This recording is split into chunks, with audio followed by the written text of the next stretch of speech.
የክርስትና እምነት ተከታይ ወገኖች ቤተ ክህነት እስልምናን ስንሰብክም ስናስተምርም ሰዎች አምነውበት እንዲመጡ እንጂ ሰዎችን አስገድደን እንድናዝ የታዘዝንበት ዲን አይደለም አድርገንም አናውቅ።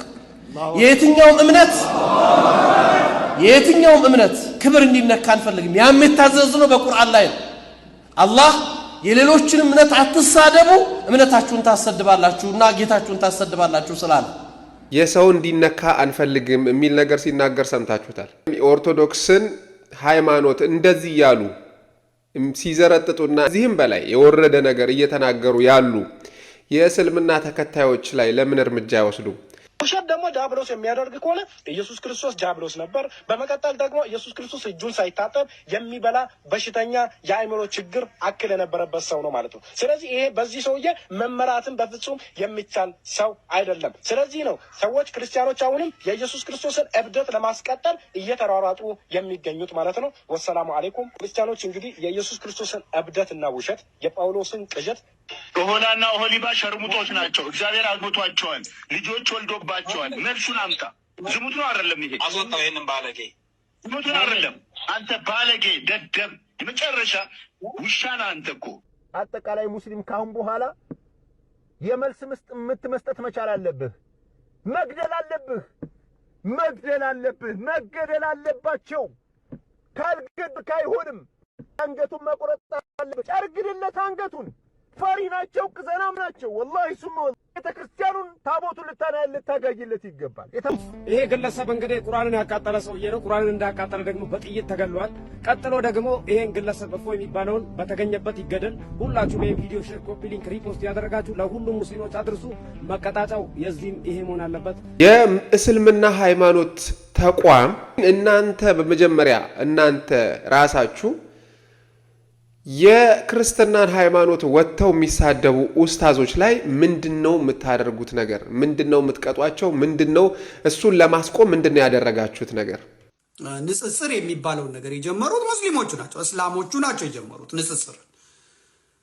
ንጽጽራቸው ደግሞ መጽሐፍ ቅዱስን ገልጠው መጽሐፍ ቅዱስን ይዘው የማቴዎስ ወንጌል እንደዚህ ይላል፣ ኦሪት ዘጸአት ላይ እንዲህ ይላል፣ መዝሙረ ዳዊት ላይ እንዲህ ይላል፣ ኢየሱስ ክርስቶስ አምላክ አይደለም፣ እግዚአብሔር አይደለም፣ መንፈስ ቅዱስ እንደዚህ ነው፣ ስላሴ የሚባል የለም ብለው ቁርአናቸውን ክድና አድርገው መጽሐፍ ቅዱሳችንን ገልጠው ብሉያትን ሳይማሩ ሐዲሳትን ሳይማሩ ተርጓሚ ሳይኖራቸው ደረቅ ንባቡን እያነበቡ ከአገር ምድር ይያዝልን ያሉ እነሱ ናቸው። ሰውን እምነት ከነካ እምነት ይነካል፣ ከሰደብክ እምነት ይሰደብብሃል።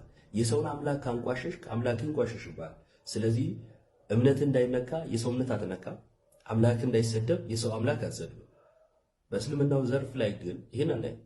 የኛ ሀገር እስላሞች በእኛ ሀገር ውስጥ ቁጭ ብለው እንደፈለጉ መጽሐፍቶቻችንን ሲያሻቸው እየቀደዱ ሲያሻቸው እየረገጡ እንዳሻቸው መጽሐፋችንን እየሰረዙ እየደለዙ እንደፈለጉ በስክሪፕቶ እያጨማለቁ እነሱ መጥተው እኛ ጋር ውይይት ብሎ ይወያያሉ። እኛ ማናስተምረውን ነገር እያስተማሩን ይሉናል። ሕፃኑን ጌታ መጥቶ አፉን ሳመው አሉ። የተወለደ ልጅ መጥቶ ሳመው አሉ። ከዛዛ ደግሞ ነብዩ ብልት ስሟል፣ የገሌን ብልት ስሟል አለ። እነሱ ኃላፊነቱ እናንተ ላይ ነው የሚወድቀው። አይ የሳመው ብልት የልጅ ልጁ ነው ሕፃን ስለሆነ ነው ብልት የሳመው ምናምን በቃ ማስረዳት ነው። አንተ አለቀ። አንተ ከዚህ ጠቅሰ ነው የምትጠቅሰው። ከዛ ደግሞ ቁርአን ሲጠቀስበት የኔን አትንካ የኔ እንደዚህ ነው የሚለው ያንተ ምን እንዴት ይባላል? አይባልም። እኩል ታነሳለህ፣ እኩል ይመጣልሃል። ይህንን ነገር በሌላ መልኩ ደግሞ እያያያዙት ያሉ ሰዎች አሉ። አጀንዳ ለዚያ ታላቅ ሙስሊምና ለዚያ ታላቅ ኦርቶዶክስ ለተባለ ጨዋ ህዝብ መነታረኪያ ነው። በየሰፈሩ ገጀራ ማንሳት ነው። መንግስት ተርበድብዷል። ጦርነት ሊከፍት እየተደራ የኦሮሞ ወጣት ኩሊ ነው። ድንጋይ ይሸከማል፣ የቀን ይሰራል። ኦሮሚያ ላይ መጣ አንተ ትነግዳለህ። ሱቅ ከፍተህ የ10 ብር ዕቃን 20 ብር ትሸጣለህ። ዘይት እያለ ዘይት የለም እያልክ ኦሮሚያ ክልል ላይ ቁማር ትሰራለህ። ኤሮና ቀሪ በደም ያመጡ እኔ እዚህ ሰው ያመጣ ድሮም ደስ አላለኝ ነበር።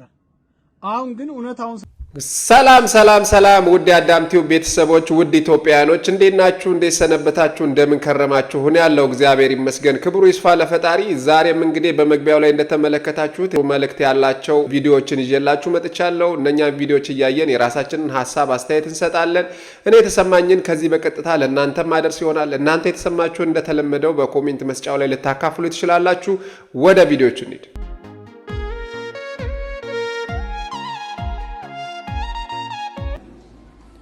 በዚሁ አጋጣሚ ይህንን መልእክት ማስተላለፍ ፈልጋለሁ ለሚሰሙት ሁሉ።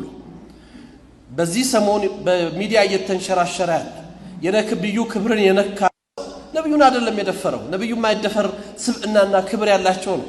አላህ ከፍ ያደረጋቸው ነብይ ናቸው ሰለላሁ ዐለይሂ ወሰለም። ምንም የሚሹ ሰው አይደሉም። ግን ድፍረቱኛን የክርስትና እምነት ተከታይ ወገኖች ቤተ ክህነት እስልምናን ስንሰብክም ስናስተምርም ሰዎች አምነውበት እንዲመጡ እንጂ ሰዎችን አስገድደን እንድናዝ የታዘዝንበት ዲን አይደለም። አድርገንም አናውቅ። የየትኛውም እምነት ክብር እንዲነካ አንፈልግም። ያም የታዘዝነው በቁርአን ላይ ነው። አላህ የሌሎችን እምነት አትሳደቡ እምነታችሁን ታሰድባላችሁና ጌታችሁን ታሰድባላችሁ ስላለ ይሄንን እናናደርግም። ሰዎች በአስተምሮት ይጥሩ፣ ይስበኩ፣ አደባባዩን ይቆጣጠሩ፣ ችግር የለብንም።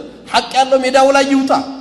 ነገር ግን የእምነቱን ረምዝ ይሁን የእስልምና ከነፍሳችን በላይ የምንወዳቸው ነብይ አንድ አይደለም 100 ጊዜ ፊዳ የምንሆንላቸው ነብይ መንካት ግን የዚህን ኡማ ክብር መንካት ነው። ስለዚህ ዝም እንደማንል ሊያውቁት ይገባል። እንደ ተቋም እንቅስቃሴ ተጀምሯል። እስልምና ጉዳይ ተቋሙ ክስ ይመሰርታል። ይህን ድርጊት ዛሬም ትናንትም በፈጸሙ ሰዎች ላይ የህግ አስከባሪ አካላቶች ሰዎቹ በህግ ቁጥጥር እንዲውሉ አላስፈላጊ ነገር እንዳይደረግ እንዲያደርጉ በህግ ተጠያቂ እንዲሆኑ እንጠይቃለን። ህጋዊውን ስርዓት ተከትለን እንሄዳለን። መልእክቱ ጥሩ ነው።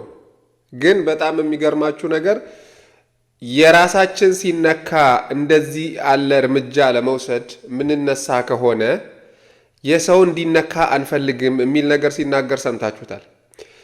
የኦርቶዶክስን ሃይማኖት እንደዚህ ያሉ ሲዘረጥጡና እንደዚህ ያሉ ከዚህም በላይ የወረደ ነገር እየተናገሩ ያሉ የእስልምና ተከታዮች ላይ ለምን እርምጃ አይወስዱ? ላሳያችሁ ስለምን እያወራሁ እንደሆነ ማለት ነው። አጠቃላይ ሙስሊም ካሁን በኋላ የመልስ ምት መስጠት መቻል አለብህ። መግደል አለባቸው። ካልገድክ አይሆንም። መነሳት መቻል አለብህ። አንገቱን መቁረጥ አለብህ። ጨርግድለት አንገቱን። ፈሪ ናቸው፣ ቅዘናም ናቸው። ወላሂ ሱመ ወላሂ ጨርግድለት አንገቱን። ልትነሳ ይገባል። ቤተክርስቲያኑን ታቦቱን ልታጋይለት ይገባል። የታባቱ አሁን እንደዚህ ያለ ንግግር የሚናገሩ የእስልምና ሃይማኖትን ተከታዮችን የእስልምና ሃይማኖት ተቋም ምንድነው የሚያረጋቸው? ምንድነው የሚላቸው? ምንድነው ቅጣት የሚያደርስባቸው ነገር? የሰው ልጅን አንገት ነው ቁረጡ እያለ ያለው። የተተከለ አገዳ አይደለም። የሰው ልጅ እኮ እንደሱ እንደሚለው እንደዚህ በቀላሉ የሰው ልጅ አንገት መቁረጥ ቀላል ነገር አይደለም። ግን እንደዚህ ያሉ የእስልምና ሃይማኖት ተከታዮችን ከላይ ያሉ የእስልምና ሃይማኖት የሚመሩ ሰዎች ለምንድነው የሆነ ነገር የማያረጉት? ከዚህም የከፋ ሌላ ነገር ላሳያችሁ። ይሄ ግለሰብ እንግዲህ ቁርአንን ያቃጠለ ሰውዬ ነው። ቁርአንን እንዳቃጠለ ደግሞ በጥይት ተገሏል። ቀጥሎ ደግሞ ይሄን ግለሰብ እፎ የሚባለውን በተገኘበት ይገደል። ሁላችሁም ይሄን ቪዲዮ ሼር፣ ኮፒ ሊንክ፣ ሪፖስት ያደረጋችሁ ለሁሉም ሙስሊሞች አድርሱ። መቀጣጫው የዚህም ይሄ መሆን አለበት። እናመሰግናለን። ቁርአንን አቃጥሎ ይሄኛው በጥይት ተገሏል። ይሄ እዚህኛውም ዕጣ ፋንታ ይሄ ነው መሆን ያለበት እያለ ነው። ግን በጣም ብዙ የእስልምና ሃይማኖትን የሚከተሉ ሰዎች መጽሐፍ ቅዱስን ሲያቃጥሉ መጽሐፍ ቅዱስን እያቃጠሉ ሽንት ቤት ሲከቱ የእስልምና ሃይማኖት ተከታይ የሆኑ ሰዎች ወይም ደግሞ የእስልምናን ሃይማኖት የሚመሩ ሰዎች ያንን ቪዲዮ ወይም ያንን ነገር አልተመለከቱም። ምን አደረጉ? ስለዛ ጉዳይ ምን አይነት እርምጃ ወሰዱባቸው? ከዛ አለፍ ሲል ሌላ ነገር ላሰማችሁ። ውሸት ደግሞ ዲያብሎስ የሚያደርግ ከሆነ ኢየሱስ ክርስቶስ ዲያብሎስ ነበር። በመቀጠል ደግሞ ኢየሱስ ክርስቶስ እጁን ሳይታጠብ የሚበላ በሽተኛ የአእምሮ ችግር አክል የነበረበት ሰው ነው ማለት ነው። ስለዚህ ይሄ በዚህ ሰውዬ መመራትን በፍጹም የሚቻል ሰው አይደለም። ስለዚህ ነው ሰዎች ክርስቲያኖች አሁንም የኢየሱስ ክርስቶስን እብደት ለማስቀጠል እየተሯሯጡ የሚገኙት ማለት ነው። ወሰላሙ አሌይኩም። ክርስቲያኖች እንግዲህ የኢየሱስ ክርስቶስን እብደትና ውሸት የጳውሎስን ቅዠት ኦሆላና ኦሆሊባ ሸርሙጦች ናቸው። እግዚአብሔር አግብቷቸዋል፣ ልጆች ወልዶባቸዋል። መልሱን አምጣ። ዝሙት ነው አይደለም? ይሄ አስወጣው። ይሄንን ባለጌ ዝሙት ነው አይደለም? አንተ ባለጌ ደደብ የመጨረሻ ውሻ ነህ አንተ እኮ። እኔ ልክ ነግሬሃለሁ ቴሌግራም ላይ ተመልከት። እዚህ ጋር እግዚአብሔር ዲስቨርጅ አድርጓት ይችን ህፃን ልጅ ደም በደም አድርጓት ምን እንደሰራ ይሄንን በወንጀል በእርግጥ ይህንን የሚወነጅል የሆነ የፍትሐ ብሔር ህግ አለመኖሩ ነው እንጂ ይሄ ወንጀል ነው፣ ያስከስሳል አላቸው። ህጋችን ነው። የአንተ አምላክ ኢየሱስ ለአንድ ሰዓት ያክል ከንፈር ስሟል፣ የትልቅ ሰውን ከንፈር።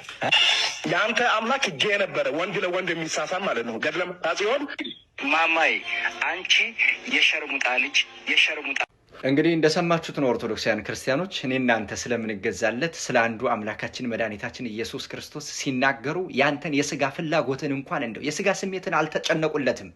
ምክንያቱም አንተ ምንም አታደርግም ነው የሚሉ።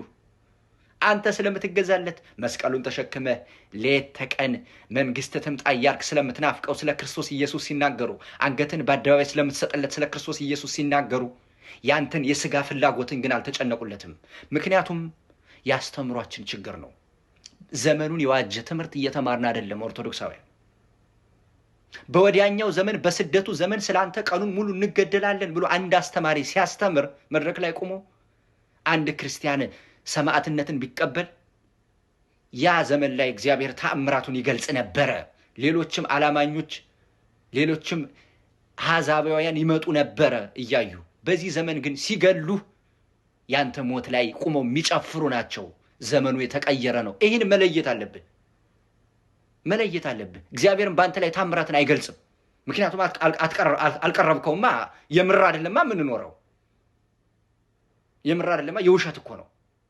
አሁን እኮ ጭራሽ በስጋ እንዳንመላለስ እንገላሃለን መጣ እኮ። አሁን መጀመሪያ መጽሐፍ ተጻፈ፣ ኋላ በአደባባይ ወጥተው ተናገሩ። አሁን ደግሞ እንገላሃለን መጣ፣ እናጠፋሃለን። እነሱ ሲገሉን ይበዛሉ፣ እኛ ስንሞት እንበዛለን ነው አስተምሯችን። ስለዚህ ነገር መቀየር አለበት ነው። መደማመጥ አለብህ ኦርቶዶክሳዊ ባለማህተቡ። የምርህን መኖር መጀመር አለብህ። ኢትዮጵያ የምትባለውን ሀገር ካጣህ ኦርቶዶክሳዊ የሆንክ ኢትዮጵያዊ ዓለም አይቀበልህም። እንዴት ሰው ከቱርክ አይማርም? እንዴት ከግብፅ አይማርም? ሰው የሸሪዓ ህግ እናቋቁማለን ያሉ እኮ ናቸው። ከባድ እኮ ነው በነገራችን ላይ። ተሳሰቡ። ቤተ ክርስቲያንን ተቀላቀሏት። እነሱ በአንድ ሜሴጅ 1 ሚሊዮን ሰው ይግባባል፣ ሁለቱን አንግባባም። ልዩነቱ ነው። ተግባቡ ኦርቶዶክሳውያን። ዘመኑ ከባድ ነው። መምህራን ስብከታችሁን አስተካክሉ። እንግዲህ እንደሰማችሁት ነው። አሁን እፎይ የሚባለው ልጅ ወይም ደግሞ የኦርቶዶክስ እምነትን ወክለው የሚከራከሩ ልጆች የተናገሩት ነገር እውነት እነዚህ ሰዎች ከተናገሩት በላይ ነው? እውነት እነሱ ከተናገሩት በላይ የሚያስከፋ ነው? እውነትን ለመናገር እኔ በጣም የሚያሳዝን እጅግ በጣም ከሰው ልጅ የማይጠበቅ በጣም ከትላልቅ ሰዎች አንደበት የእስልምና ሃይማኖትን ወክለናል ወይም ደግሞ ኡስታዝ ነን ብለው ከሚሉ ሰዎች የሚነገረውን ነገር ስትሰሙ ወይም የሚያደርጉትን ነገር ስትመለከቱና አሁን ከኦርቶዶክስ በኩል ደግሞ የመጡት ወጣቶች የሚያደርጉትን ነገር ስታዩ በንጽጽር በጣም ከባድ ነው። ግን እዚህ ጋር እኔ ማስተላለፍ የምፈልገው መልእክት ምንድን ነው?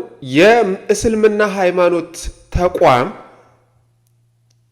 እኛ የምንወዳቸውን እኛ ራሳችንን አሳልፈን የምንሰጥላቸውን በያቶች ስለነካ በህግ እንጠይቃለን። በህግ መጠየቅ አንድ ነገር ነው። ግን እናንተ በመጀመሪያ እናንተ ራሳችሁ የክርስትናን ሃይማኖት ወጥተው የሚሳደቡ ኡስታዞች ላይ ምንድነው የምታደርጉት ነገር? ምንድነው የምትቀጧቸው? ምንድነው እሱን ለማስቆም ምንድነው ያደረጋችሁት ነገር? መጀመሪያ ላይ የሰማችሁት መልእክት የሌላ ሃይማኖትን አንነካም፣ የሌላ ሃይማኖትን አክብረን የራሳችንንም እንዲከበርልን ነው የምናስተምረው ብለዋል። እነዚህ ታዲያ ከየት የመጡ ናቸው? እነዚህ ማን ያስቀመጣቸው ኡስታዞች ናቸው? ወጥተው የኦርቶዶክስ ሃይማኖትን የሚከተሉ ሰዎች እግዚአብሔር አምላካችን ብለው የሚሉትን እንደዚህ ሲናገሩ ለምንድነው ዝም የምትሉት? በመጀመሪያ ደረጃ ለምን ሲጀመር ኦርቶዶክስ መክሰስ የለበትም? ይህንን ነገር እንደሰማ የእስልምና ሃይማኖት ተከታይ ወይም የእስልምና ሃይማኖት ተቋም የሚያስተዳድር ኃላፊ ነገር ልክ አይደለም፣ እነዚህ ሰዎች በእንደዚህ ያለ መልኩ መቀጣት አለባቸው ብሎ እኮ እርምጃ መውሰድ አለበት። ከኦርቶዶክስም ራሳቸውንም ዲፌንድ ሊያረጉ ይሁን ወይም ደግሞ የሌላን ሃይማኖት ለመንካት ግባብ በሌለው መልኩ የሌላን ሃይማኖት ከተነካ የሌላን ሃይማኖት ከነካ አንድ ሰው የኦርቶዶክስ ሃይማኖት መጀመሪያ ማውገዝ አለበት።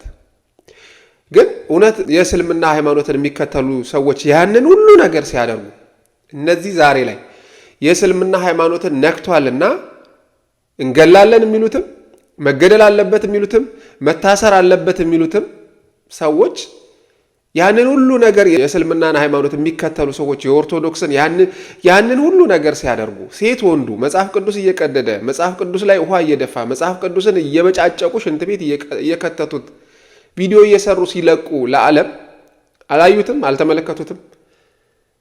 ይህንን የእስልምና ተከታዮች ለሆኑ ሰዎች ጥያቄውን ትቻለሁ።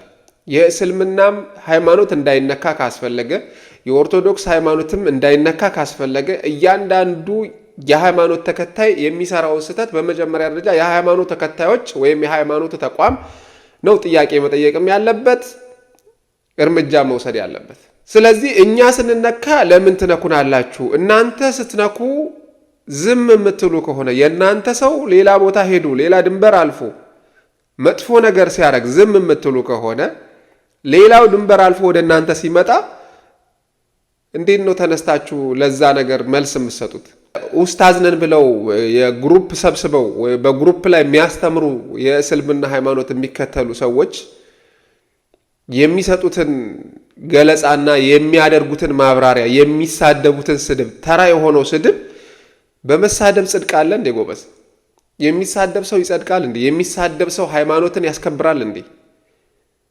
በጣም ትላልቅ ሰዎች የሚሳደቡትን ሰምታችኋል። ምን እያሉ እንደነበረ ተመልከቷቸው። ሰላም ሰላም ከአባታችን ከእግዚአብሔር ከጌታም ከኢየሱስ ክርስቶስ የሆነ ሙሉ ሰላምና ጸጋ ለእናንተ ይሁን። ዛሬ ይሄ ቪዲዮ ሁሉንም ክርስትና ውስጥ ያለ በአብ በወልድ በመንፈስ ቅዱስ በአንድ አምላክ የሚያምነውን ይህንን ህዝብ ይመለከታል። ተመልከቱ። የኛ ሀገር እስላሞች በእኛ ሀገር ውስጥ ቁጭ ብለው እንደፈለጉ መጽሐፍቶቻችንን ሲያሻቸው እየቀደዱ ሲያሻቸው እየረገጡ እንዳሻቸው መጽሐፋችንን እየሰረዙ እየደለዙ እንደፈለጉ በስክሪፕቶ እያጨማለቁ እነሱ መጥተው እኛ ጋር ውይይት ብሎ ይወያያሉ። እኛ ማናስተምረውን ነገር እያስተማሩን ይሉናል። አምላካቸው እንኳን እውቀት በእኛ ትምህርት ላይ እውቀት የለውም። ይሄንን በእውነት ልንገራችሁ፣ አንድ መሀይም ሰው የሚያውቀውን ያህል እንኳን አያውቀውም። ስለዚህ ግን መጥተው እዚህ ጋራ የኛን መጽሐፍ እንደፈለጉ እያደረጉ በእነሱ በተጻፈው መጽሐፋቸው ላይ ሂዱ ሱና.ኮምን አስጠፉ። በዓለም ላይ በአሁኑ ሰዓት ላይ እኛ አይደለንም ወር ደግሞ ሌላ ማንም አይደለም የእናንተን ትምህርታችሁን እንደዚህ አውጥቶ አደባባይ ላይ የሰቀለው የራሳችሁ .ኮም ነው። የራሳችሁ ሱና.ኮሞች ናቸው ያጠፋው እንትን ያደረጉት። ልክ አማርኛን እየተረጎምን ማንበብ ስንጀምር እንዳስጠፋችሁት ሂዱ ሱና.ኮም ላይ ገብታችሁ አስጠፉልን። ሃይማኖታችን እየተበላሸ ነው፣ እየጠፋ ነው፣ እኛ ተሸማቀናል ብላችሁ ራሳችሁን ይገሩ። እፎይን ግን መግደል አትችሉም። እፎይ የተገደለ ቀን ኢትዮጵያ ውስጥ እነዚህ ሁለት ሃይማኖቶች ብዙ ችግር ይነሳል። እፎይን እነካለን ስንል ሚሊዮን እፎዮችን መንካት እንደሚመጣ እንድታስቡበት ነው። መነጋገር ካስፈለገ በግልጥ ሜዳ ላይ ትምህርቶችን መማማር ይቻላል። ስድብ የሌለበት፣ ነቀፋ የሌለበት፣ ተንኮል የሌለበት፣ ጥላቻ የሌለበት መወያየት ይቻላል። ከዛ ውጪ ግን ይሄን ስላልክ ይሄን እናደርጋለን ማለት አግባብነት የለውም። በቅንነት እንድትረዱ ፈልጋለሁ። በክርስትና ውስጥ አጋንንት ይባረራል፣ በእስልምና ውስጥ ደግሞ አጋንንት መስጊድ ገብቶ ይሰግዳል። ሙስሊም ጂኒዎች አሉ ቢባል ትክክል አሉ፣ ይገባሉ መስጊድ ይሰግዳሉ።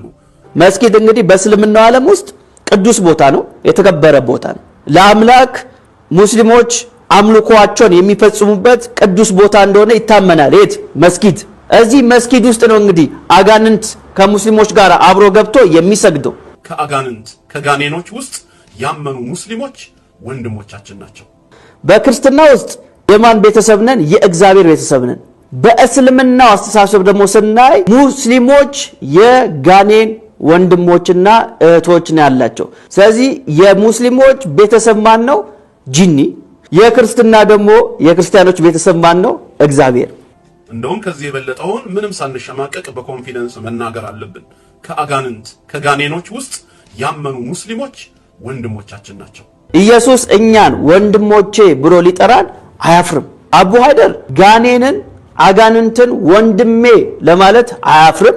ጌታችን ኢየሱስ ክርስቶስ ደግሞ እኛን ወንድሞቼ ለማለት አያፍርም። ልዩነት አያችሁ? ከጋኔኖች ውስጥ ያመኑ ሙስሊሞች ወንድሞቻችን ናቸው። አቡ ሀይደር የጂኒ ወንድም አለው።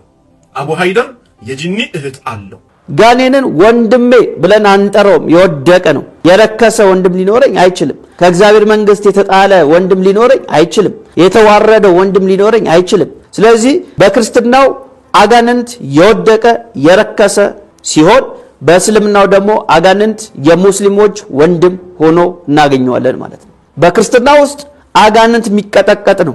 ከሰዎች አጋንንትን በጌታ በኢየሱስ ክርስቶስ ስም እናስወጣለን። ኢየሱስ የሚለው ስም የከበረው ስም እስካለ ድረስ አጋንንት በእኛ ዘንድ ፍጹም ቦታ የለውም። የተዋረደ ነው፣ የወደቀ ነው፣ የሚቀጠቀጥ ነው። በእስልምና ውስጥ አጋንንት የከበረ ነው። እንዴት ካላችሁኝ ወንድማችሁ ነውና። ምናልባት የጋኔን አይነት ድርጊት የሚያደርግ ሰው ከሆነ ጋኔን ወንድሜ ነው ሊል ይችላል። ስለዚህ እያመናችሁ ነው፣ የአጋንንትን አይነት ስራ አለን እያላችሁ ነው። እንደዛ ካልሆነ ከአጋንንት ቤተሰብነት ወጥታችሁ ወደ እግዚአብሔር ቤተሰብነት እንድትሻገሩ ጥሪ ያቀርባለሁ። ሕፃኑን ጌታ መጥቶ አፉን ሳመው አሉ። የተወለደ ልጅ መጥቶ ሳመው አሉ። ከዛዛ ደግሞ ነብዩ ብልት ስሟል፣ የገሌን ብልት ስሟል አለ። እነሱ ኃላፊነቱ እናንተ ላይ ነው የሚወድቀው። አይ የሳመው ብልት የልጅ ልጁ ነው፣ ሕፃን ስለሆነ ነው ብልት የሳመው ምናምን። በቃ ማስረዳት ነው ያንተ። አለቀ። አንተ ከዚህ ጠቅሰ ነው የምትጠቅሰው። ከዛ ደግሞ ቁርአን ሲጠቀስበት የኔን አትንካ፣ የኔ እንደዚህ ነው የሚለው። ያንተ ምን እንዴት ይባላል? አይባልም።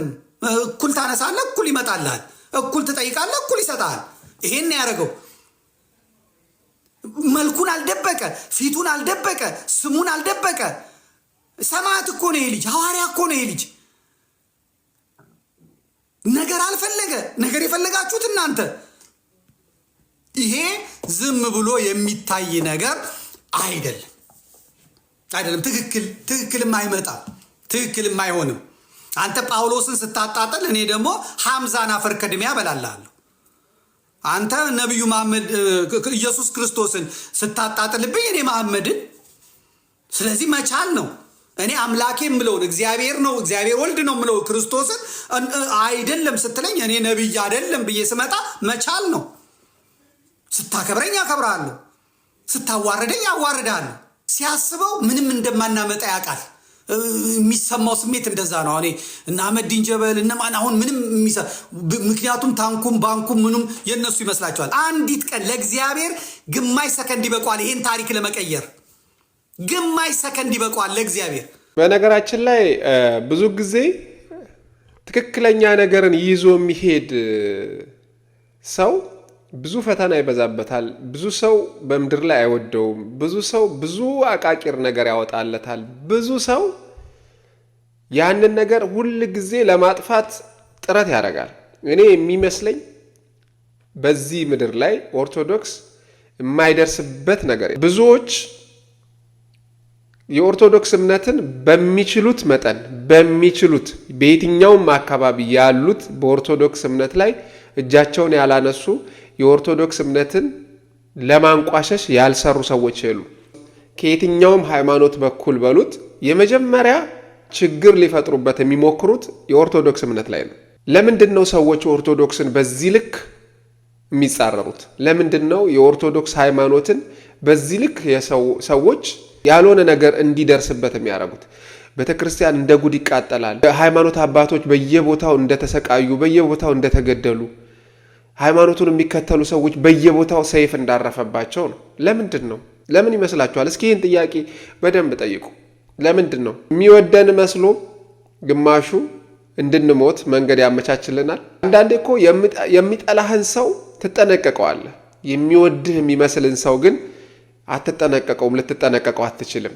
ምክንያቱም ይወደኛል ብለህ ስለምታስብ ወይም ደግሞ አደጋ ያደርስብኛል ብለህ ስለማታስብ ያንን መጠንቀቅ ከባድ ነውና ብዙዎቹ ጉያችን ገብተው ነው እያስጨረሱን ያሉት። ብዙዎቹ የኛ መስለው ነው እያስጨረሱን ያሉት። እውነት ለመናገር እኔ ግን ጥያቄ ነው መጠየቅ የምፈልገው በሁለቱም በኩል ኦርቶዶክስ ሃይማኖትን ለምንድን ነው የኦርቶዶክስን ሃይማኖት በዚህ ልክ ሰዎች ኃይላቸውን ሊያሳዩበት የሚሞክሩት? ኦርቶዶክሳውያን አንድነት ስለሌለው ነው? ኦርቶዶክሳውያን በሃይማኖቱ ልል ስለሆነ ነው ወይስ ለምንድን ነው? እነሱ የኛን እንደፈለጉ ሲያደርጉ እየዋሉ የእነሱ ላይ የሆነ ነገር ሲነሳ ተነስተው ታቦት አቃጥሉ ይላሉ፣ ቤተክርስቲያኑን አቃጥሉ ይላሉ፣ አንገታቸውን ቁረጡ ይላሉ። አንድ ነገር ማመን አለብን። ኦርቶዶክስ ምንጊዜም ጸንታ ትኖራለች። ማንም ሊያጠፋት እንደማይችል ተስፋ አረጋለሁ። በምንም ምክንያት ኦርቶዶክስ አይጠፋም። እስኪ ተመልከቱ። ሁል ጊዜ የኦርቶዶክስ ሃይማኖት ላይ ችግር በመጣ ቁጥር የኦርቶዶክስ ሃይማኖት አማኝ ሃይማኖቱን ጠበቅ አድርጎ እንዲይዝ ያደርገዋል። ብዙ ጊዜ ችግር በመጣ ጊዜ ተመልከቱ፣ ኦርቶዶክሳውያን እንደ ጉድ ይሰባሰባሉ፣ እንደ ጉድ ወደ ቤተ እምነታቸው ይመጣሉ፣ አንድነታቸውን ያሳያሉ። ይመስለዋል መሰለኝ ሰው የኦርቶዶክስ ሃይማኖት እንዲህ በቀላሉ የሚጠፋ። እስኪ በአመት ውስጥ ስንት የኦርቶዶክስ ቤተክርስቲያን ተቃጥሏል? ስንት የእስልምና ሃይማኖት ተቃጥሏል? ስንት የፕሮቴስታንቶች ቸርች ተቃጥሏል ብላችሁ እስኪ አሃዙን ስሩት። የማን ነው ሲቃጠል የሚኖረው? የየትኛው ሃይማኖት አማኝ ነው ሲሞት የሚውልና የሚያድረው? እስኪ ዝም ብላችሁ ተመልከቱት። ስለ እውነት ማለት ነው። ከዛ በተጨማሪ አንድ ነገር ላሰማችሁ። መስቀል ባንገትሽ አንጠልጥለሽ ለፎሎወርስ ብለሽ ነው ሃይማኖትሽን እንሸጭ ገባሽ? ለመወደድ ብለሽ በሰው ለመወደድ እንጂ እግዚአብሔር ነው ልብሽ ያውቃል። ልብሽ ያውቃል። የፈለጋችሁትን በለው አንፎሎ ያደረጋችሁ ሃይማኖቴ በፍጹም ለገንዘብና ለፎሎወርስ ብዬ አልሸጥም። የምትሸጡ ግን አላችሁ፣ የተዋህዶ ልጆች የኛ ማለት ነው። ምድር አሽቃባጭና አጨብጫቢ የሆናችሁት ስለ እምነታችሁ እንኳን የቱ ጋር እንደቆማችሁ እንኳን የማታውቁ ሃይማኖት የግል ነው። ማንም ሰው የሚወድሽ ከነ ሃይማኖትሽ፣ ከጠላሽኝ ከነ ሃይማኖትሽ ገደል መግባት ይችላል። የፈለገ ሰው ከወደድሽኝ ከነ ሃይማኖት ኦርቶዶክስነቴን የምትጠይቅ ከሆነ ገደል ግቢ። ታታከይዛ አይመለከተኝም። በጣም የሚገርመው ነገር እነዚህ ልጆች የእስልምና ሃይማኖት ተከታይና የኦርቶዶክስ ሃይማኖት ተከታዮች ናቸው። እንግዲህ እያደረጉ ያለው ነገር ደግሞ የምትመለከቱት ነው። ልጅቷ እሱን ነው እያለች ያለችው። በነገራችን ላይ የሃይማኖትን ልዩነት እኮ አክብሮ መኖር በጣም ትልቅነት ነው። እኔ አንድን ሃይማኖት አከብረዋለሁ ማለት የእነሱን አልባሳት ወይም ደግሞ የእነሱ መዝሙር ወይም ደግሞ የእነሱ መንዙማ ወይም ደግሞ የእኛን የኦርቶዶክስን መዝሙር መዘመር ማለት አይደለም። የእስልምና እምነትን የሚከተለው መንዙማውን ሲያደርግ እሱን አለመረበሽ፣ የኦርቶዶክስ እምነት ተከታይ ደግሞ መዝሙር በሚያዳምጥበት ሰዓት ስለ መዝሙሩም ሆነ ስለ ሃይማኖቱ ኔጌቲቭ ነገር አለማውራት እና እሱ የራሱን እንዲያደርግ መፍቀድ ነው የሃይማኖት ልዩነትን ማክበር እንጂ እስልምናውን ሳታምኑበት ወይም ደግሞ እስልምና ሃይማኖትን የሚከተሉ ሴቶች ልጆች የሚለብሱት ልብስ የራሱ የሆነ ትርጉም አለው። አንዲት ኦርቶዶክስ የሆነች ሴት ያንን ልብስ ሄዳ ብትለብሰው ትክክል ነው ብዬ አላስብም። ወይም ደግሞ አንድ እስልምናን የምትከተል ሙስሊም ሴት የክርስቲያንን መስቀል አንገቷ ላይ ብታረግ ከጌጥ የዘለለ ሌላ ነገር ነው ትርጉሙ ብላ ልታምንበት አችልም። አግባብም አይደለም፣ ማረግም የለባትም። ስለዚህ ሄዳችሁ የእስልምና ሃይማኖት ጋር ኦርቶዶክስ የሆናችሁ ሰዎች የእስልምና ሃይማኖትን አልባሳቶች ስትለብሱ፣ የእስልምና ሃይማኖትን መዝሙሮች ስትዘምሩ ምንድነው እየገባችሁ ምን እያደረጋችሁ እንደሆነ ማወቅ መቻል አለባችሁ። ያ ሃይማኖትን አንድ ሊያረግ አይችልም። መዳፈር ነው፣ ድፍረት ነው። በነገራችን ላይ እኔ ባደኩበት አካባቢ ቢያንስ 50% የእስልምና እምነትን የሚከተል ጓደኛ ነበር የነበረኝ። የእስልምና ሃይማኖትን የሚከተለው ጓደኛዬ በሱ ሃይማኖት ውስጥ የሚያደርጋቸው እያንዳንዳቸውን ነገር አክብሬለት ነው ምንኖር የነበረው። እነሱም ደግሞ የኔን የኦርቶዶክስን ሃይማኖት አክብረው ነው ስንኖር የነበረው። ኳስ ሜዳው ላይ፣ በትምህርት ቤት ውስጥ፣ በየትኛውም ቦታ ላይ በጣም ብዙ የእስልምና እምነትን የሚከተሉ ጓደኞች ነበሩ። ግን አንድ ቀንም ስለ እኔ ሃይማኖት መጥፎ ነገር አውርተው አያውቁም። ወይም ደግሞ እኔም ስለ እነሱ ሃይማኖት መጥፎ ነገር አውርቼ አላቅም፣ አላወራም፣ ማውራትም አልፈልግም። መከራከር፣ የሆነ ነገር ያልገባህን ነገር ሄደ መጠየቅ የተለመደ ነገር ነው፣ ሁል ጊዜ የምናደርገው ነገር ነው። ግን እሱ በሱ የሚያምንበት ነገር ሲነግረኝ ካመንኩበትም ካላመንኩበትም ከገባይ ትቼ ነው የሚሄደው። እሱም እንደዛው ማለት ነው። የማያምንበትን ነገር ያለ ስድብ ያለ ምንም ኔጌቲቭ ነገር ከጠየቀኝ ይሄ ማለት ይሄ ነው ብዬ የምችለውን አስረዳለሁ ማለት ነው። እንደዛ ነው ያደግነው። እንደዛ አሁን ላይ ይሄ ሁሉ ትልልቅ ሰው ከየት መጥቶ ነው እንደዚህ ያለ ስድብን የሚሳደበው? እውነቴን ነው የምነግራችሁ። በጣም የሚሰቀጥጥ በጣም እኔ አንዳንዱ እንደውም የሆነ ተልእኮ ይዞ የመጣ ነው ሁሉ የሚመስለው። በህግ አግባብ መጠያየቅ ያለ ጉዳይ ነው። በህግ መዳኘት ያለ ጉዳይ ነው። ግን ህጉ ጋር ከመድረሱ በፊትም ደግሞ ይሄንን ነገር እንዳያደርጉ ለምንድን ነው የተቋሙ መሪዎች በሃይማኖቱ ተከታዮች ላይ ራሳቸው መጀመሪያ ኃላፊነቱን ወስደው ይሄንን ነገር የማያስቆሙት? የእስልምና ሃይማኖት መሪዎች ለምሳሌ እፎይን ለመክሰስ በዚህ ልክ የምትሄዱ ከሆነ እዚህ ጋር እንደዚህ የክርስትና ሃይማኖትን በዚህ ልክ እያጨማለቁ በዚህ ልክ እየሰደቡ ያሉትን ሰዎች ለምንድን ነው እነሱን በህግ ማጠይቋቸው? እናንተ ማስቆም ካልቻላችሁ በህግ ጠይቃችሁ እኛ የራሳችንን ሃይማኖት አክብረን የእነሱንም ሃይማኖት አክብረን ነው እስከዛሬም የኖር ነው፣ ከዚህ በኋላም እንደዛ ነው መቀጠል ያለብን ብለው ለምንድን ነው እነሱ ላይ ህጋዊ እርምጃ የማይወስዱባቸው? ለነሱ እኮ ነው ሰው እየወጣ መልስ እየሰጠ ያለው። እነሱ መጀመሪያ ያንን ነገር ያደረጉት እነሱ ናቸው የሚል ደግሞ ሌላ መረጃ አለ። ንጽጽር የሚባለውን ነገር የጀመሩት ሙስሊሞቹ ናቸው፣ እስላሞቹ ናቸው የጀመሩት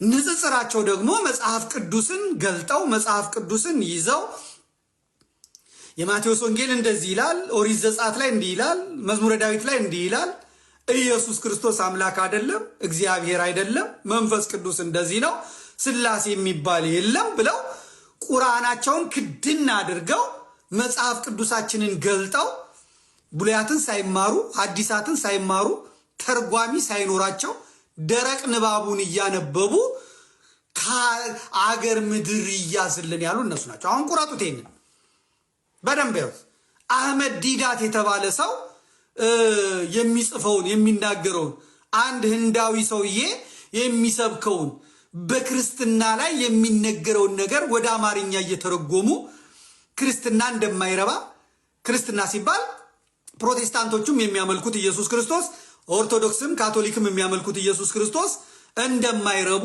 ክርስቶስ ፍጡር እንደሆነ ሎቱ ስብሐት፣ ሰው እንደሆነ ሎቱ ስብሐት፣ ከመሐመድም ያነሰ እንደሆነ አድርገው ነው ሲጽፉ የነበሩ።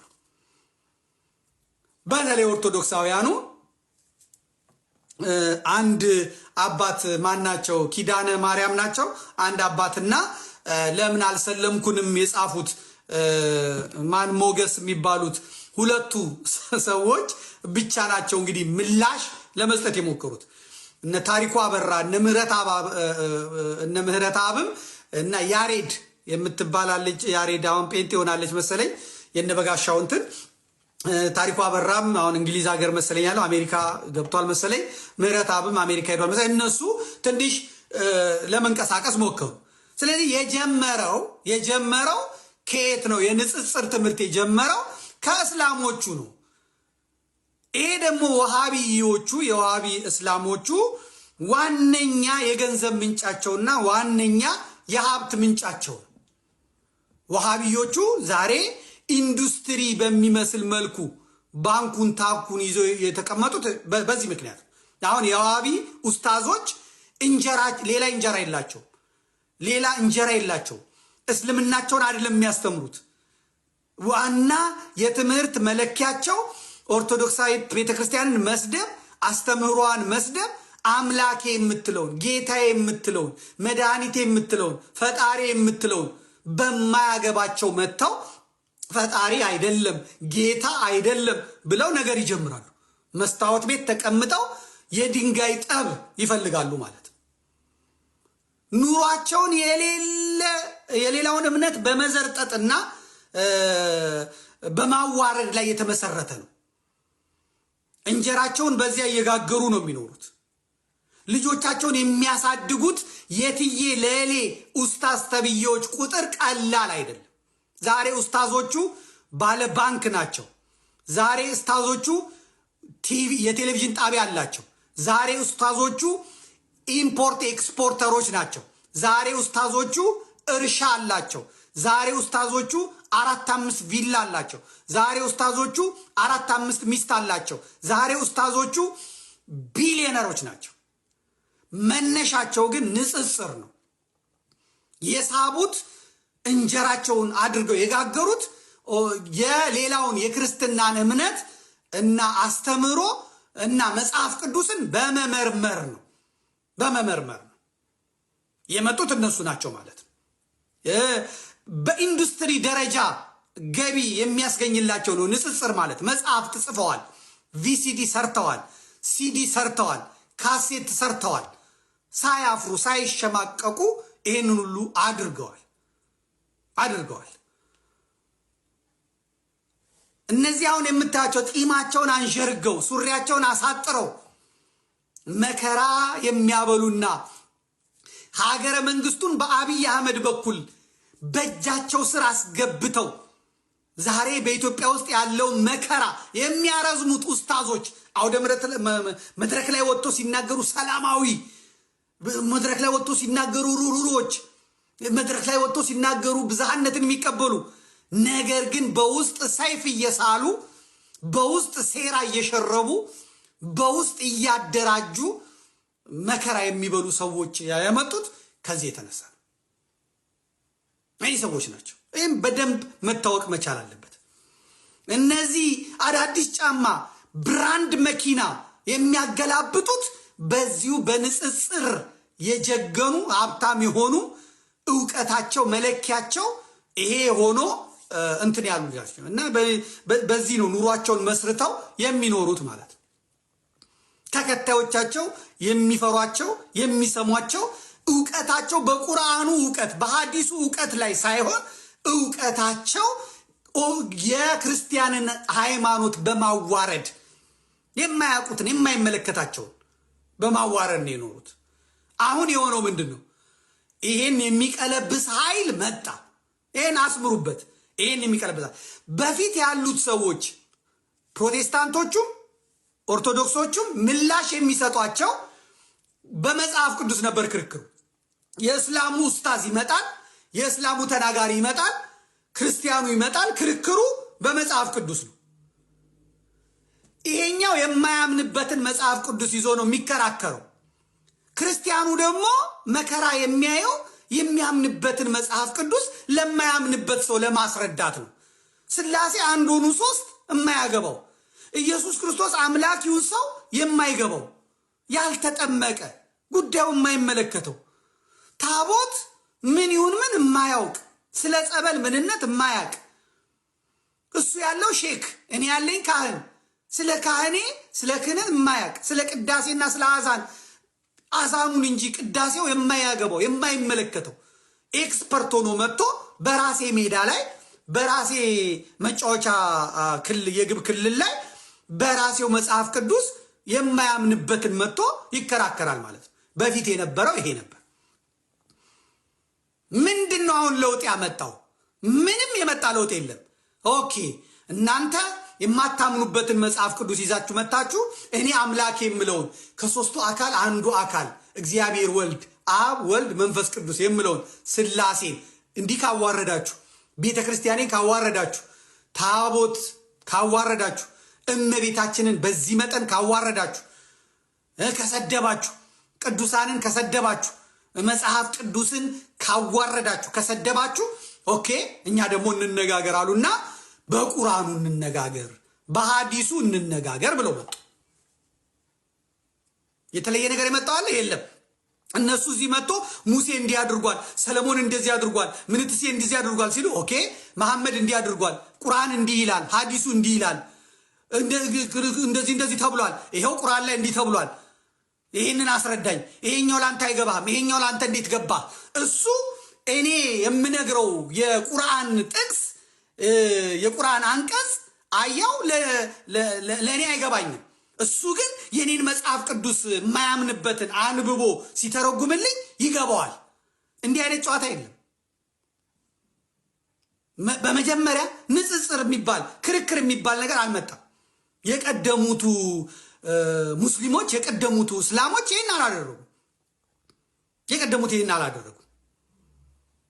ያመጡት ራሳቸው ናቸው። አምላክ ሲሰደብ፣ የኔ እግዚአብሔር ሲሰደብ፣ የኔ እምነት ሲሰደብ፣ የኔ መጽሐፍ ቅዱስ ሲሰደብ፣ የኔ ቅዱሳን ሲሰደቡ፣ የኔ ባህል፣ የኔ አመለካከት፣ የኔ ሃይማኖት ሲሰደብ ሲዋረድ በማያምን ሰው ሲዘቅጥ ጸጥ እንድል መፈለግ ይሄ ትክክል አይደለም። ይህንን ነገር በሌላ መልኩ ደግሞ እያያያዙት ያሉ ሰዎች አሉ። ከኦርቶዶክስ በኩል ያለው እፎይ የሚባለው ሰው ከሌላ በኩል አያይዘው ደግሞ የተሰጡትን አስተያየት አለ። ሁሉንም ነገር ብናየው ብንሰማው በጣም መልካም ነው ብዬ አስባለሁ። እስኪ እሱ ቀደም ሲል ከተናገረው ነገር ጀምረን ሌሎች ሰዎች የሰጡትን አስተያየት እንመልከት። የኦሮሞ ወጣት ኩሊ ነው፣ ድንጋይ ይሸከማል፣ የቀን ይሰራል። ኦሮሚያ ላይ መጣ አንተ ትነግዳለህ። ሱቅ ከፍተህ የ10 ብር ዕቃን 20 ብር ትሸጣለህ። ዘይት እያለ ዘይት የለም እያልክ ኦሮሚያ ክልል ላይ ቁማር ትሰራለህ። ቄሮና ቄሬ በደም ያመጡ እኔ እዚህ ሰው ያመጣት ድሮም ደስ አላለኝ ነበረ። አሁን ግን እውነታውን ስለተረዳው ደስ ብሎኛል። የዚህ ሰው ያመጣት ከመንግስት አጀንዳ ተሰጥቶት አማራ በእምነቱ ድርድር ስለማያውቅ ይሄንን ወደ ትግል ትኩረት ያደረገ አማራ አጀንዳ ሰጠውና አንድ ጊዜ አተራምሰው ተብሎ የመጣ ግለሰብ ነው። አማራውያን ማወቅ ያለባቸው እኛ ከዚህ ቀደም አማራን አላህ አጥፋ ነፍጠኛን አላህ አጥፋ ብሎ የኦሮሞ ኡስታዝ በመስጊድ ላይ ኹጥባ ካደረገ ወዲህ የኦሮሞን ኡስታዝ መከተል አቁመናል። የኦሮሞ ኡስታዝ የሚሰብከውን መስማት ትተናል። የአማራውም ክርስቲያን መስቀል ተሸክሞ ለመጣ ሁሉ ማጎብደድና አሸሸ ገዳይ ማለት መቆም አለበት። እፎይ ነኝ ምናምን ነኝ የምትል እያንዳንድህ ራስህን መርምረህ ይሄ ሰውዬ ሸኔ ነው ከዚህ ቀደም የኦሮሞ ሲኖዶስ መለየት አለበት ብሎ በፊት ቀደምነት ሲሰራ የነበረ የኦሮሞ ሸኔ ነው። ስለዚህ በዚህ ሰውዬ አማካኝነት ማንም ልንከፋፈልና ልንጠላላ አይገባም። ምናልባት እኛ ይሄን 2 ቀን ብዙ ስድቦችን አስተናግደናል በውስጥ ሁሉ። እናንተ አብራችሁ አማራ የምትሉት ይሄን ያከለው ረሱልን እንኳን የማያከብሩ ናቸው እያሉ በጣም እኛን ለማሸማቀቅ የሞከሩ ሰዎች አሉ። አሁን እውነታው ተገልጦ ይሄ ሰውዬ የኦሮሞ ቄስ ወይንም ደግሞ የኦሮሞ ሲኖዶስ እንትን አስከባሪ መሆኑን ስላወቅ ተአማራው ላይ እንዲወርድ ስንል እንጠይቃለን። አማራ እያንዳንድ ከዚህ መራቅ አለበት። እኔም እፎይ ነኝ ምናምን ታልሽ ባናቲስ ተዘቅዘቅ። ይሄ ብቻ አይደለም፣ ሌሎቹም ደግሞ የተናገሩትን ልጨምርላችሁ። አጀንዳ ለዚያ ታላቅ ሙስሊምና ለዚያ ታላቅ ኦርቶዶክስ ለተባለ ጨዋ ህዝብ መነታረኪያ ነው። በየሰፈሩ ገጀራ ማንሳት ነው። መንግስት ተርበድብዷል። ጦርነት ሊከፍት እየተደራጀ ነው። በጎን ደግሞ አማራንና ኦርቶዶክሱን እያጋጨ ሁከት ውስጥ ይከትና ምንሻውን ዝመት ሊል ነው። አትቀበሉ። መጥቶ እናንተን እንዲህ እስካልነካ ድረስ ኢየሱስ ሲሳደዱ ላያገባኝ። እኛ ስለ ለሙሐመድና ለኢየሱስ ጠበቃ ያደረገን ማለት ነው። ጭንጋፎች ነን እኮ ሰው ማለት እኮ ኢምንት ነው። ለአላህ ከቆም ካንተ በጣም ችግር አለብህ። እኔ ለኢየሱስ አልቆም። ኢየሱስን የፈለገው ሊያደርገው ይችላል። ለምን? ኃያል አምላክ ነው። እኔ ምን አገባኝ? አንድ ፍጡር ምን ኃይል አለኝ? ሙስሊሙ ተነስቶውን ኢየሱስ ሲቃወም ነው የሚውል እና አትቃወሙ እላለሁ። ያገኘሁት ሙስሊም ሁሉ መግደል አለብኝ? አልችልም። ኢየሱስና ማርያም ፓወርፉል ከሆኑ ለራሳቸው ይሁኑ፣ አያገባንም። ሙሐመድና አላህ ፓወርፉል ከሆኑ ለራሳቸው ይቁሙ። ኮልኮል የሆነ ህዝብ ግን አስመሳይ ህዝብ ግን ለጊዮርጊስ እቆማለሁ፣ ለታቦት እቆማለሁ፣ ለሙሐመድ ለመስጊድ እቆማለሁ። አያዋጣም። ሰው መተቸት ይችላል፣ መናገር ይችላል፣ አለማመን ይችላል። መሳደብ ግን ማንቋሸሽ ግን ኖርምም አይደለም። እፎይ የምትባል ሰውዬ ማለት ነው በመጀመሪያ ኦርቶዶክስን አትወክልም። ምክንያቱም የኦርቶዶክስ አባቶች እንደውም ምን የሆነ መጽሐፍ ላይ አንብቤዋለሁ። የኦርቶዶክስ ሃይማኖት መጽሐፍ ላይ ምን መሰለህ አባታችን ቆሞስ አባ ገሪማ ላይ ናቸው የጻፉት። መጽሐፉ እንዳትወርቁ ተጠንቀቁ ነው የሚለው መጽሐፉ። እዛ ላይ ምን ይላል? አላስፈላጊ ንትርክና ክርክር ላይ ውስጥ አትግቡ፣ ወደ ፈተና እንዳትገቡ፣ በፈተና እንዳትወርቁ ይላል እዛ መጽሐፍ ላይ ማለት ነው። ኦርቶዶክስ አትፈቅድም። ንትርክ ክርክር በሃይማኖት ጉዳይ አትፈቅድም። መወያየት ትችላላችሁ። መወያየት አይደለም ደፍረህ አንተ እነሱ የሚወዱትን ሙሐመድን እንድትጠሩ ነው ማረጋችሁ። ይሄ አንተ እንደውም እኔ ኦርቶዶክስ አይዶን ነው በመሆን ራሱ ተጠራጠርብሃለሁ።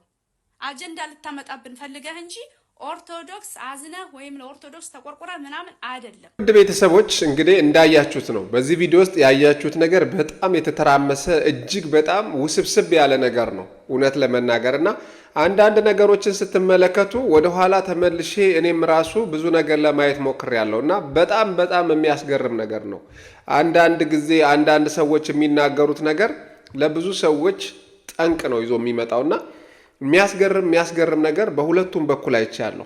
በሁለቱም በኩል ማለት ነው። ይሄ እንደዚህ ያለ ነገር በነገራችን ላይ እንዴት ሊፈጠር እንደቻለ በቀደም የሰራው ቪዲዮ ላይም ጥያቄ ጠይቄ ነበር። ይሄ ጉዳይ መጀመሪያ መነሻውን እስኪ እንመርምር። እንዴት ነው ይሄ ነገር ወደዚህ ውስጥ እየገባ ያለው? ለምንድን ነው እንደዚህ ልንሆን የቻልነው የሚለው ጥያቄ እዛ ከዚህ ቀደም የሰራው ቪዲዮ ላይ ተናግሬያለሁ።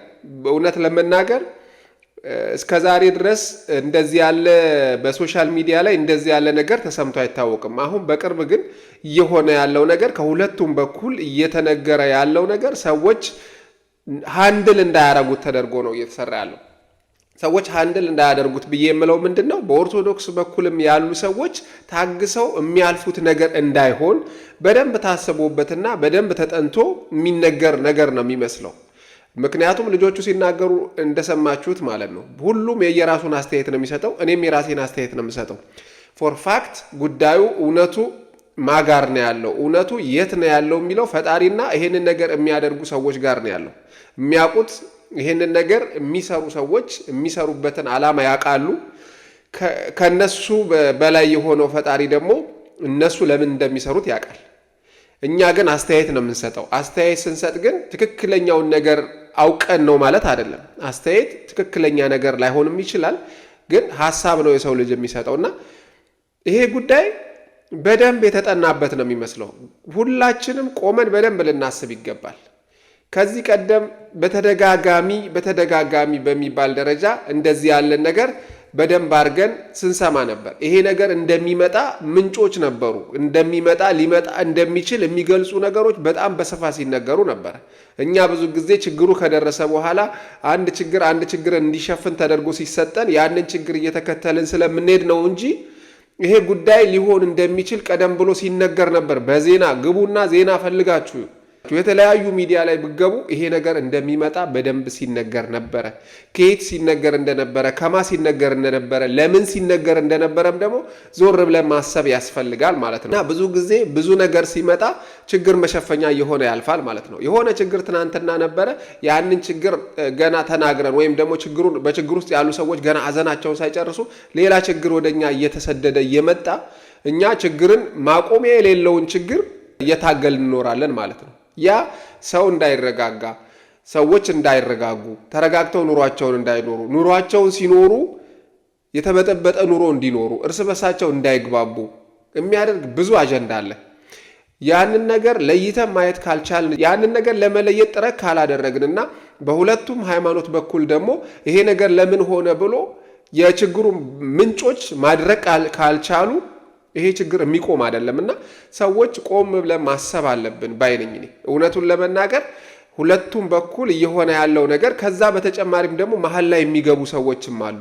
ከሃይማኖቱ ተከታዮች ውጪ መሀል ላይ እየገቡ ነገሩ እንዳይበርድ የሚያረጉ ሌሎች ሰዎች የተሰገሰቡ ብዙ አሉ። ጎበዝ ቆም ብለን ማሰብ አለብን። ይሄ ነገር ለምን መጣ ብለን መጠየቅ አለብን ብዬ እላለሁ። እኔ አንድ ግለሰብ ቆመን ብናይ ብንመረምር ምንጩን ማግኘት እንችላለን። ምንጩን ካገኘን ነው ለነገሩ መፍትሄ ልናመጣ የምንችለው እንጂ ዛሬ ላይ ይሄ ችግር ተፈጠረ ከደ ፈጠረውና እሱም መግደል አለብን። እሱም ብገለው ሌላ ሰው ይመጣል። ሌላ ሰው ይመጣና ይሄን ነገር ያስቀጥለዋል። ምንም ችግር የለውም እኮ እሱም መግደል ሳይሆን መፍትሄ የሚሆነው ለምንድነው ይሄ ነገር ሊሆን የቻለው የሚለው ላይ ፎከስ ማድረግ አለብን ብዬ አስባለሁና ሁሉንም እንደተመለከታችሁት ነው። ብዙ ነገር ሰዎቹ ሲናገሩት ሰምታችኋል። እኔ ራሴን አስተያየትም ሰጥቻለሁ። እናንተ የተሰማችሁን ነገር መስጠት የምትፈልጉትን ሐሳብ በቪዲዮ ዙሪያም በሰዎቹ ሐሳብም በእኔ ሐሳብ ዙሪያ ላይም አስተያየት መስጠት ከፈለጋችሁ በኮሜንት ላይ ልታካፍሉ ትችላላችሁ። ግን ራሳችንን እንጠይቅ፣ ራሳችንን መርምር፣ ራሳችንን ቆም ብለን የት ጋር ነው ቆምነው? ለምንድነው እንደዚህ ያለ ነገር እየመጣብን ያለው? ለምንድነው እንዲሆን ያለ ነው ብለን ማሰብ መጠየቅ አለብን ብዬ ነው ምን አስረግጬ መናገር የምፈልገው። ምክንያቱም በብሔር ተለይተን በብሔር እንድንለይም ያደረጉን ሰዎች ናቸው። የሃይማኖት ልዩነታችን እንዲሰፋም እያደረጉን ያሉ ሰዎች ናቸው።